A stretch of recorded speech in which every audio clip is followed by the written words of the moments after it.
થરાદ શહેરમાં 35મી ભગવાન જગન્નાથની શોભાયાત્રા યોજાઈ હતી। થરાદ શહેરમાં શ્રી રામ સેવા સમિતિ દ્વારા આયોજન કરવામાં આવ્યું હતું।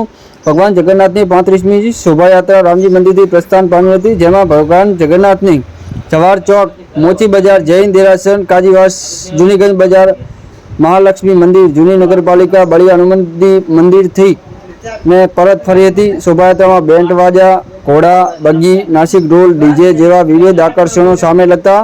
શોભાયાત્રાના રૂટ પર ભક્તો અને સંસ્થાઓ દ્વારા ઠંડા પીણા અને લીંબુ શરબત, આઈસ્ક્રીમ અને શરબતનું કેમ્પનું આયોજન કરવામાં આવ્યું હતું। ભગવાન જગન્નાથની શોભાયાત્રામાં ભગવાનના ચોખા ઘીનો મહાપ્રસાદ, 200 કિલો 5000 લાડુનો મહાપ્રસાદ કરવામાં આવ્યો હતો અને 200 કિલો જાંબુ અને 400 કિલો કાકડી, 100 કિલો મગ સહિતનો ભગવાનનો પ્રસાદ કરવામાં આવ્યો હતો। મુસ્લિમ સમાજ દ્વારા પણ આ શોભાયાત્રાનું સ્વાગત કરવામાં આવ્યું હતું।